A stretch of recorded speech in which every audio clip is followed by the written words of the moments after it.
Απλά δεν μπορώ να μην θυμίσω τι λέγαμε στις αρχές Οκτωβρίου, στις πρώτες εκπομπές της σεζόν.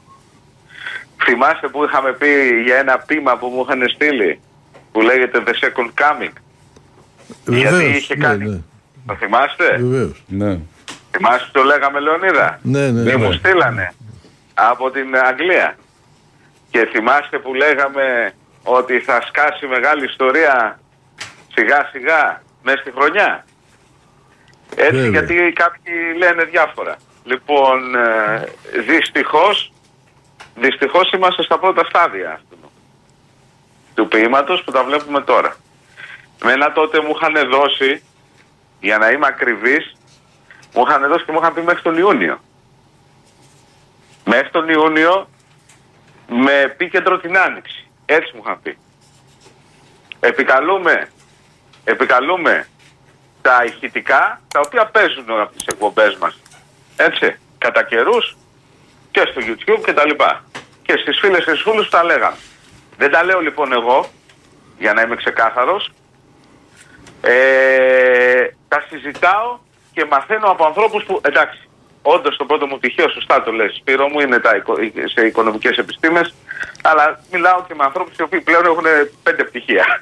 Όχι, το λέω με την έννοια ότι γνωρίζεις τα οικονομικά, όχι από τσόντα. Καταλαβαίνω τι μου λένε. Ναι, καταλαβαίνω τι μου λένε και καταλαβαίνω την ουσία του πράγματος, όσο μπορώ, εν πάση περιπτώσει. Λοιπόν, βάσει τόσο κλείνω το εισαγωγικό αυτό, για να πούμε δύο πράγματα. Βρισκόμαστε σε μια κατάσταση στην οποία, όπως συζήτησα, δεν υπάρχει λύση. Ποια είναι η κατάσταση αυτή? Η κατάσταση είναι ότι αυτή η κατάρρευση των συγκεκριμένων τραπεζών, τηρήστε παρόδο, μιλάμε για τη Silicon Valley, η οποία είναι μέσα στις πρώτες από 15 έως 19 νούμερο, το έχω δει, επειδή και εγώ το κοίταζα, άλλοι λένε 16, άλλοι λένε 18, εν πάση περιπτώσει, μία από τις για την Αμερική Περιφερειακή Τράπεζα, για την Ελλάδα θα ήταν η μεγαλύτερη τράπεζα. Έτσι. Λοιπόν, και για πολλές ευρωπαϊκές χώρες.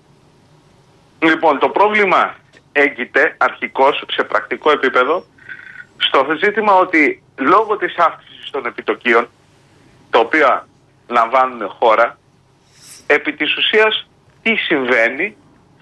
Χάνουν αξία τα μακροπρόθεσμα ομόλογα που κρατάει εκείνη η τράπεζα στα χέρια της. Σε γενικές γραμμές, για να το πω διαφορετικά, τα επιτόκια όταν αυξάνονται για να χτυπήσουν τον πληθωρισμό, μειώνουν επί της ουσίας την αξία του ενεργητικού των τραπεζών και φυσικά τις κάνουν να φαίνεται ότι έχουν τεράστια ελλείμματα. Να το πω όσο πιο απλά γίνεται. Έτσι. Αυτό σημαίνει το εξής. Γιατί αυξάνουν τα επιτόκια οι Αμερικανοί? Λόγω του πληθωρισμού. Ο πληθωρισμός γιατί έχει συμβεί? Είναι πληθωρισμός προσφοράς από την κατάρρευση όλων αυτών, από το COVID, από την εποχή του COVID, θυμάστε που λέγαμε. Και μετά υπάρχει υπερπροσφορά πραγμάτων και δεν υπάρχει, οι άνθρωποι δεν είναι εύκολο να τα αγοράσουν. Λοιπόν, γενικά υπάρχει ένας πληθωρισμός προσφοράς. Ο πληθωρισμός αυτός θεωρεί η Κεντρική Τράπεζα και γενικά οι κεντρικές τράπεζες ότι πρέπει να μειωθεί με αύξηση των επιτοκίων, λογικότατο. Δηλαδή να κάνει αυτό που δεν κάνει ο Ερντογάν, το κάνει ανάποδα επί της ουσίας. Λοιπόν, και όταν όμως αυξάνεις τα επιτόκια σου για να χτυπήσεις τον πληθωρισμό, για να μην διαλυθεί η οικονομία στο μεσομακροπρόθεσμο μέλλον, τι κάνεις? Επί της ουσίας, αυξάνοντας τα επιτόκια, οδηγεί σε χρεοκοπία πάρα πολλές επιχειρήσεις. Γιατί είναι δανεισμένες, όπως καταλαβαίνουμε όλοι, αυξάνονται τα επιτόκια. Οι τράπεζες οι οποίες κρατάνε ομόλογα μακροπρόθεσμα αμερικανικά, επί της ουσίας μειώνεται η αξία των ομολόγων αυτών. Άρα, να το πούμε απλά λόγια, χάνουν τα asset τους. Άρα λοιπόν τώρα τι γίνεται? Ή θα πρέπει να αυξήσεις τον πληθωρισμό, να αυξήσεις τα επιτόκια για να χτυπήσεις τον πληθωρισμό, γιατί αν τον αφήσεις θα καταρρεύσει η οικονομία, ή δεν θα αυξήσεις τα επιτόκια, αλλά άμα δεν αυξήσεις τα επιτόκια ο πληθωρισμός θα πάει πάλι στα ύψη και θα καταρρεύσει η οικονομία. Άρα λοιπόν, επί της ουσίας βρίσκονται σε μια κατάσταση στην οποία είτε θα πρέπει με την αύξηση των επιτοκίων να μειώσουν τον πληθωρισμό αλλά να κλείσουν οι εταιρείες, ή αν δεν αυξήσουν τα επιτόκια θα μείνει ο πληθωρισμός, οπότε πάλι θα κλείσουν οι εταιρείες. Είναι κατανοητό? Προσπαθώ με λίγα λόγια να πούμε 5 πράγματα. Είναι κατανοητό? Αυτό είναι το πρόβλημα που υπάρχει αυτή τη στιγμή στις Ηνωμένες Πολιτείες. Σύμφωνα με τις συζητήσεις που έχουν κάνει και τις εκτιμήσεις, το ζήτημα λοιπόν όλου αυτού του πληθωρισμού, το οποίο φαίνεται, έχει να κάνει προφανώς και με τον πόλεμο στην Ουκρανία. Έχει να κάνει και με τις κυρώσεις στη Ρωσία, έτσι, και έχει να κάνει και με τη στάση τη γενική της Δύσης απέναντι στην Κίνα. Άρα, γι' αυτό πολύ σωστά λέει και ο Λεωνίδας, καταλήγουμε σε γεωοικονομία. Βρισκόμαστε σε έναν παγκόσμιο πόλεμο, ο οποίος αυτή τη στιγμή σε παγκόσμιο επίπεδο είναι γεωοικονομικός και σε στρατιωτικό επίπεδο κινδυνεύουμε να γίνει παγκόσμιος. Είναι αυτή τη στιγμή περιφερειακός, διότι έχουμε τη μεγαλύτερη περιφερειακή σύγκρουση στην Ευρώπη από το Δεύτερο Παγκόσμιο Πόλεμο και μετά, και υπάρχουν άλλα 3-4 τουλάχιστον θέατρα στα οποία μπορεί ανα πάσα στιγμή να δημιουργηθεί κάποια, όπως έχουμε πει, κάποιος αντιπερισπασμός είτε από τη μία είτε από την άλλη πλευρά, είτε να δημιουργηθεί και συγκεκριμένο μεγάλο ζήτημα, στο οποίο πλέον με την άξιο λόγω την ιστορία στον αέρα. Λοιπόν, άρα βρισκόμαστε σε αυτή την κατάσταση στην οποία οικονομικώς πολύ λίγα πράγματα μπορούν να γίνουν. Δηλαδή, αυξάνεις τα επιτόκια, επαναλαμβάνω. Αυξάνεις τα επιτόκια, ρίχνεις τον πληθωρισμό, αλλά κλείνουν οι επιχειρήσεις. Οι τράπεζες οι μικρές. Δεν αυξάνεις τα επιτόκια, επί της ουσίας υποσκάπτεται όλη η οικονομία λόγω του πληθωρισμού. Ο οποίος, όπως καταλαβαίνετε, πάλι μπορεί να δημιουργήσει τεράστια ζητήματα. Λοιπόν, αυτό το ξέρει και φοιτητής πρωτοετής και δευτεροετής των οικονομικών και τη διοίκηση επιχειρήσεων. Άρα λοιπόν, γι' αυτό λέω ότι βρισκόμαστε σε μια κατάσταση που, όπως λοιπόν το συζήτησα με ανθρώπους που ξέρουν, που έχουν γνώση, δεν έχουν γνώμη, για να το πω έτσι, είναι πολύ δύσκολο να αποφασιστεί τι θα γίνει αυτή τη στιγμή. Ήδη, νομίζω, δεν θυμάμαι, η Goldman Sachs έβγαλε τις προηγούμενες μέρες ότι ενώ αναμένονταν να αυξηθούν τα επιτόκια από τις Ηνωμένες Πολιτείες, από τη Fed, δεν θα γίνει το επόμενο χρονικό διάστημα. Ακριβώς λόγω αυτής της ιστορίας η οποία έχει προκύψει αυτή τη στιγμή και η οποία όντως μπορεί να συμπαρασύρει πάρα πολλές τράπεζες, τις οποίες για τα δεδομένα των ΗΠΑ είναι περιφερειακές, για τα δεδομένα προφανώς ευρωπαϊκών χωρών είναι μεγάλες.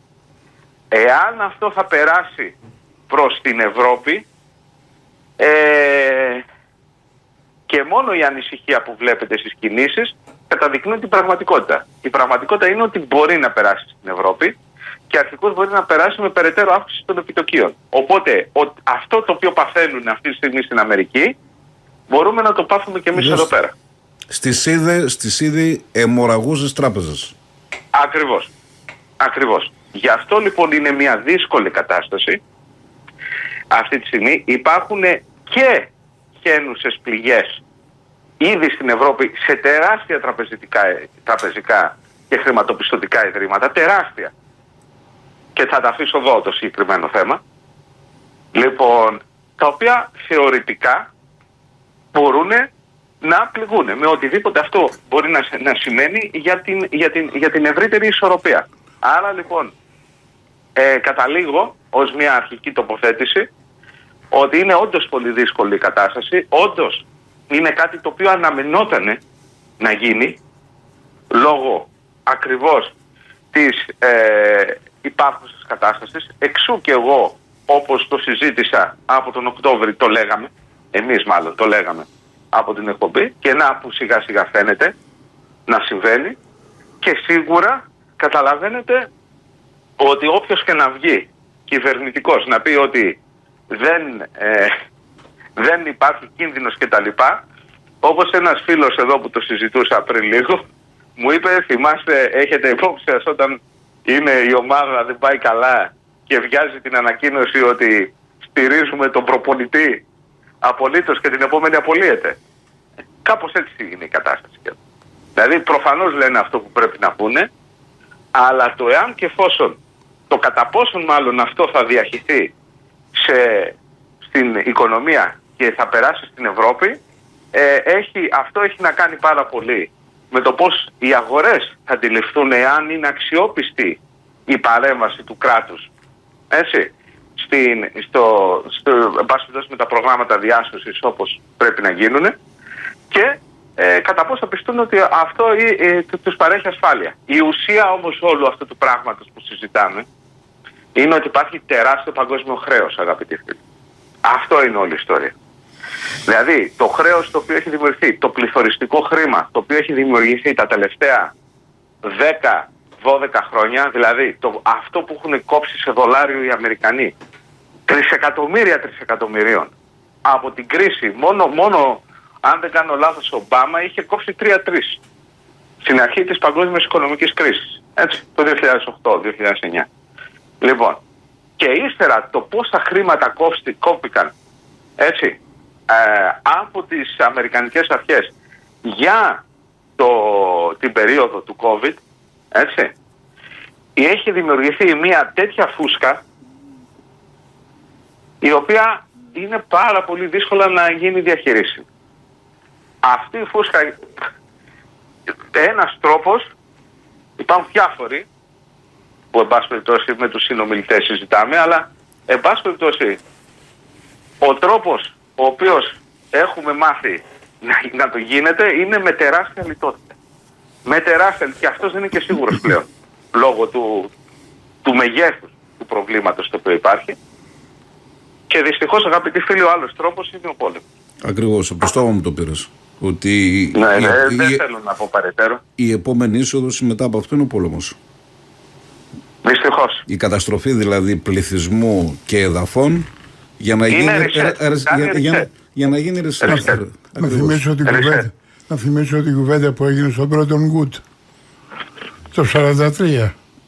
Ναι. Εκεί που φωνάζαν οι πολεμοκάπηλοι, θα ισοπεδώσουμε τη Γερμανία, θα την εξαφανίσουμε από προσώπου γης, θα τους αλλάξουμε χώρα. Γεννάει και τους λέει ο τραπεζίτης ο Μόργαν, λέει η Γερμανία, λέει, σαν χώρα στο χρηματοπιστωτικό σύστημα ήταν εξαιρετικά φερέγγια. Εξάλλου κάποια στιγμή εμείς, λέει, οι κεντρικοί τραπεζίτες τις χρωστάμε ένα γεγονός το οποίο πολλαπλασιάζει τις δυνατότητες μας δανεισμού σε μια ήπειρο η οποία έχει ισοπεδωθεί, για να ξανακτηθούν τα εργοστάσια, για να ξαναφτιαχτούν οι πόλεις, για να ενεργοποιηθεί η οικονομία τους. Όλοι αυτοί οι λαοί θα βαρέσουν ζητιανόξυλα στις κεντρικές τράπεζες. Γι' αυτό θα πρέπει να τιμωρήσουμε τη Γερμανία για ένα ολίσθημα που διέπραξε, όταν εμείς 50πλασιάζουμε τους δανεισμούς μας για την ώρα, for the moment. Μας περιπτώσει, η αλήθεια είναι ότι πριν από μια εβδομάδα βγήκε μια ακόμα ανακοίνωση ότι το χρέος του πλανήτη από 360 περίπου 3 που ήταν το 2019 αυτή τη στιγμή έχει ξεπεράσει το 1 τετράκις. Και πάρα πολλά από αυτό είναι αέρας χρήμα. Συγγνώμη, τα 403. Αέρας χρήμα. Είναι αέρας χρήμα το οποίο το απαιτούν, το οποίο ζητάνε και το τελευταίο δολάριο. Δεν πρόκειται να σου χαρίσουν τίποτα. Αυτά τα αρπακτικά ποτέ δεν χαρίσαν τίποτα. Και το θέμα είναι πώς θα εξασφαλίσουν τα δάνειά τους, τα κεφάλαιά τους, όλα αυτά τα οποία τα θεωρούν δικά τους. Αποτέλεσμα, κάθε παιδί που γεννιέται στον πλανήτη χρεωμένο. Είναι χρεωμένο 105 ή 108.000 δολάρια. Έχουν ευθύνες τα κράτη, Αντρέα, διότι όταν στυνόταν τα παιχνίδια, τα χρηματιστηριακά με τα παράγωγα που αρχίζουν και ανοίγαν οι φούσκες, έπρεπε να πάρουν τα μέτρα τους. Επιστροφή και πάλι στην απόψινή μας εκπομπή. Στις γραμμές μας έχω τον συνεργάτη μας, τον Γιώργο Τοφίλη, οικονομικό και γεωπολιτικό. Γενικά θα είναι, νομίζω, εάν όντως πάμε σε μια μεγάλη κρίση, νομίζω ότι το πιο αδύναμο νόμισμα είναι το ευρώ σε σχέση με τη στερλίνη. Να το πω πολύ απλά. Οπότε προφανώς θα επηρεαστούν και αυτοί, όπως και όλοι. Αλλά ήδη υπάρχουν ζητήματα, έτσι, προφανώς, τα οποία τα έχουμε δει λόγω του Brexit, τα οποία τα οποία αντιμετωπίζουν οι Άγγλοι. Αλλά το πρόβλημα για τους Ευρωπαίους είναι ότι εμείς έχουμε ένα δομικά πιο αδύναμο νόμισμα σε σχέση με το βρετανικό. Άρα γενικά, να το πω πολύ απλά, η λογική λέει και η εκτίμηση είναι ότι θα έχουν μεγαλύτερα προβλήματα στην Ευρώπη σε σχέση με την Αγγλία. Όχι ότι η Αγγλία δεν θα έχει προβλήματα, θα έχει και αυτή μεγάλα προβλήματα. Έτσι, και γενικά όμως, το δεύτερο γενικά που θέλω να πω, είναι ότι υπάρχει ζήτημα με τη Δύση. Η Δύση αυτή τη στιγμή χάνει ή φαίνεται πως χάνει την πρωτοκαθεδρία, ή σε κάθε περίπτωση δεν θα πω ότι χάνει την πρωτοκαθεδρία για να μην παρεξηγηθώ. Φαίνεται ότι θα μοιραστεί την πρωτοκαθεδρία με ένα άλλο αναδυόμενο μπλοκ. Έτσι. Άρα νομίζω ότι έχουμε να δούμε πάρα πολλά επεισόδια ακόμα αναφορικά με το θέμα. Αυτές οι τράπεζες οι οποίες κλείνουν αυτή τη στιγμή και δημιουργήθηκε το πρόβλημα στις ΗΠΑ, η Silicon Valley έχει υποκαταστήματα στην Αγγλία, αλλά για την ώρα φαίνεται ότι ακόμα δεν είναι 100% σίγουρο, και το ξαναλέω λοιπόν, δεν είναι 100% σίγουρο ότι θα υπάρξει η ίδια δρυμύτητα της κρίσης αυτή τη στιγμή στην Ευρώπη σε σχέση με τις Ηνωμένες Πολιτείες. Εάν όμως περάσει η κρίση στην Ευρώπη, το πρόβλημα το μεγάλο θα είναι στην Ευρωπαϊκή Ένωση, κατά δεύτερο λόγο στην Αγγλία. Αυτές είναι γενικά οι συζητήσεις και εκτιμήσεις που υπάρχουν, και αυτό το οποίο συνδέεται, για να το πάμε με το, αφού είναι και ο φίλος ο Γιάννης στην παρέα μας, το γεωπολιτικό. Καλησπέρα Γιώργο. Καλησπέρα Γιάννη μου. Το ζήτημα είναι αυτό που μπορώ να πω είναι ότι αν συνεχιστεί το πρόβλημα το γεωπολιτικό, θα πάμε σε ευθεία αντιπαράθεση με την Κίνα. Αυτό θέλω να το πω έτσι όπως το λέω. Δεν θέλω να πω περισσότερο σε αυτό το θέμα, αλλά όντως θα υπάρξει ζήτημα με την Κίνα, θα γίνει πιο εμφανές γεωοικονομικό, και αναλόγως μετά πώς θα κινηθούν και η ίδια η Κίνα αναφορικά με την Ταϊβάν.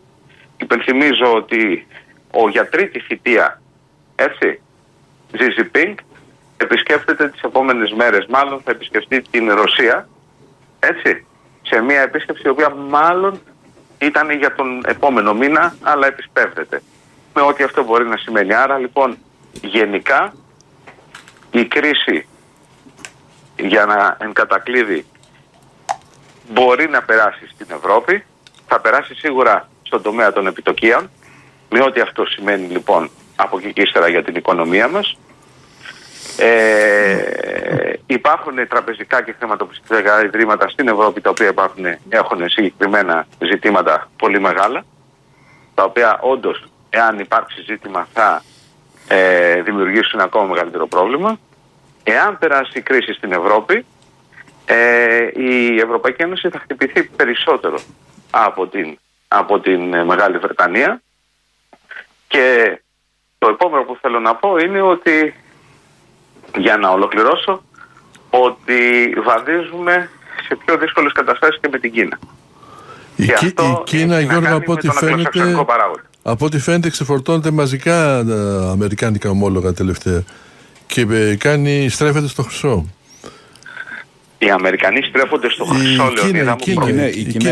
Η Κίνα. Ναι. Η Κίνα ξεφορτώνεται αμερικάνικα ομόλογα και στρέφεται στο χρυσό. Προσέξτε λοιπόν τώρα και τι μπορεί να γίνει με τον χρυσό. Για σκεφτείτε, εάν οδηγηθούμε σε ένα κοινό νόμισμα ενός άλλου μπλοκ, να το πούμε έτσι, δεν μπορεί να μην είναι κοινό νόμισμα, να είναι, πάση περιπτώσει, να γυρίσουμε επί της ουσίας στον κανόνα του χρυσού. Ναι, να βασίζεται σε προϊόν που είναι πραγματικό. Ναι. Να μην είναι αέρας.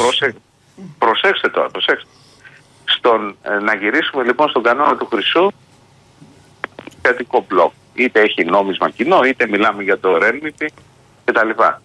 Οι Αγγλοσάξονες τι θα κάνουν στο χρυσό?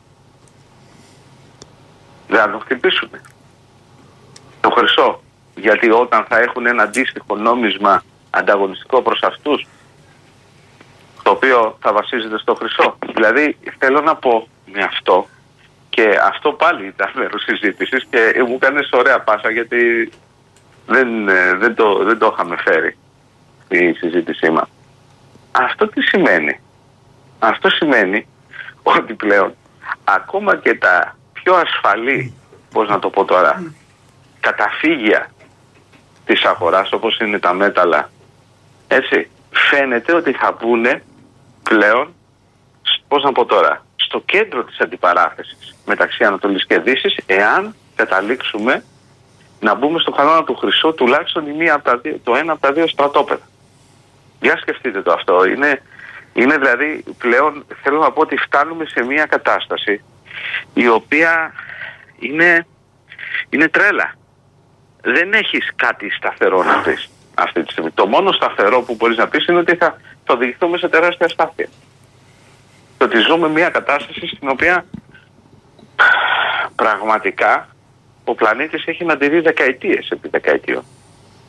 Έτσι, δηλαδή φαίνεται τα γεωοικονομικά και τα γεωπολιτικά τα προβλήματα ταυτοχρόνως να επιτείνονται και να δημιουργούν μια κατάσταση στην οποία οι επιλογές είναι πάρα πολύ δύσκολες, ό,τι και να κάνεις. Όπως δώσαμε το παράδειγμα με το αν θα αυξήσουμε τα επιτόκια ή δεν θα τα αυξήσουμε.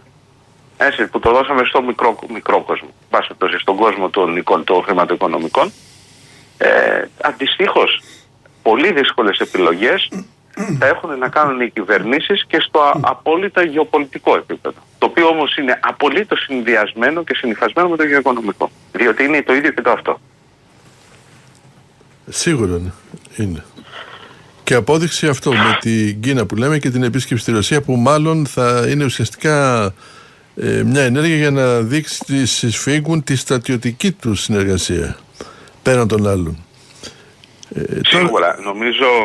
Νομίζω ότι αυτό θα έρθει σε συνέχεια της πρόσφατης επίσκεψης του Υπουργού Εξωτερικών της Κίνας, έτσι, πριν λίγες μέρες, πόσες ήταν, 2 εβδομάδες, δεν είναι παραπάνω, όπου έχουμε και τα πρώτα σημάδια, πάλι κάτι το οποίο είχαμε πει εμείς μιλάμε για πριν το καλοκαίρι, που τα πρώτα σημάδια δηλαδή μιας εισόδου της Κίνας με πιο εμφανή τρόπο στην σύγκρουση. Έτσι, δηλαδή με βοήθεια σε αναλώσιμα, να το πω έτσι, πυρομαχικά ή αεροχήματα ή εν πάση περιπτώσει ό,τι μπορεί η Κίνα να δώσει, διότι επαναλαμβάνω, το έχουμε ξαναπεί, η Κίνα δεν θέλει να ιτηθεί η Ρωσία, η Κίνα θέλει η Ρωσία να συνεχίσει να πολεμάει. Ούτε φυσικά η Κίνα θέλει και να νικήσει απόλυτα η Ρωσία. Ακριβώς, Γιώργο. Έτσι, την Κίνα τη συμφέρει. Με ένα σπάρο 2 τριγώνια. Ακριβώς. Την Κίνα τη συμφέρει να υπάρχει πολυπολικότητα ή τριπολικότητα, να το πω έτσι, αλλά ο ένας από τους τρεις πόλους να είναι επί της ουσίας πολύ πιο φιλικός απέναντί της σε σχέση με τον άλλο. Και αιμορραγεί και ο απέναντι και ο συνεργάτης του αιμορραγούνε, χωρίς να αιμορραγεί ο ίδιος. Το Bloomberg λέει πάντως πως είναι άλλες 10 έτοιμες να καταρρεύσουν. Έχει ένα κατάλογο σήμερα, βάλει 10 τραπεζών που είναι και αυτές έτοιμες να καταρρεύσουν. Ναι, Λεωνίδα μου, είναι αυτό που είπαμε. Θα εξαφανιστούν πολλές μικρές για τα αμερικανικά δεδομένα τράπεζες, έτσι όπως θα γίνει. Έχει ξαναγίνει στο παρελθόν. Το 29 εξαφανιστήκαν 3.500 μικρές τράπεζες. Οι μεγάλες τράπεζες δεν πάθαν απολύτως τίποτα. Το δόγμα των Σοβιετικών και των Ρώσων είναι το ναυτικό τους να είναι παράκτιο, να το πω έτσι. Οι Αμερικανοί είναι blue water navy που λέμε. Δηλαδή είναι ωκεάνιο ναυτικό. Οπότε επί της ουσίας, όπως πολύ σωστά λες, οι Ρώσοι θεωρούν αυτογραμμή τους. Είναι το ναυτικό. Σωστό. Έτσι. Άρα λοιπόν, επειδή αυτοί έχουν πιο άμεση σχέση με την οικονομική δραστηριότητα στον ναυτικό κύκλο, κάνανε και τις απαραίτητες κινήσεις, και αυτό που είπες είναι πάρα πολύ κρίσιμο, ότι ο στόλος των αποθραστικών των Ρώσων είναι έτοιμος μπροστά και σε αριθμούς και σε... Ναι, αυτό το κάναμε, Γιώργο, το κάναμε και ειδική διάλεξη σε μάθημα στο μεταπτυχιακό για τα, για τα Αρκτικά, το οποίο έχει συνεισφέρει και εσύ τα μάλα τις πρώτες χρονιές, όχι τις τελευταίες, τις πρώτες 4-5 χρονιές θυμάμαι. Άρα είναι απολύτως λογικό και τώρα τρέχουν οι Αμερικανοί αναφορικά με το θέμα και φυσικά και οι Καναδοί. Αλλά έτσι γίνεται. Αυτό, να σκεφτούμε ότι οι Αμερικανοί επί της ουσίας έχουν μόνο την Αλάσκα, έτσι, δηλαδή είναι το 1/7 κάπου εκεί, η ακτογραμμή βγάζει το 1/7 κάπου εκεί, 1/8. Ναι, ακριβώς. Οπότε είναι λογικό αυτό που συμβαίνει υπό αυτή την έννοια, δεν είναι λογικό υπό την έννοια ότι ας πούμε φαίνεται ότι το παραμελήσαν οι Ηνωμένες Πολιτείες. Ναι, το παραμελήσαν για αυτό το λόγο, γιατί δεν είχε κέρδος. Και τώρα όμως, για να ολοκληρωθεί η συζήτηση αυτή έτσι ωραία, νομίζω, για την Αρκτική, να πούμε και κάτι, έτσι θα μου πείτε, λίγο πιο θεωρητικό, αλλά με την τήξη των πάγων στην Αρκτική τίθεται ζήτημα και για τη βασική αγγλοσαξονική γεωπολιτική θεωρία του Μακίντερ. Ναι, βεβαίως. Το είπαμε. Αναφορικά με αυτό που λέμε με το, πώς να το πω, με το Heartland, δηλαδή κατά πόσο είναι με το απροσπέλαστο. Το είπαμε την προηγούμενη φορά, γι' αυτό δεν το αναφέραμε. Της Ρωσίας, με την προσπέλαση του χώρου της Ρωσίας από τις αγγλοσαξονικές δυνάμεις. Πολύ σωστό. Δηλαδή η εξήγηση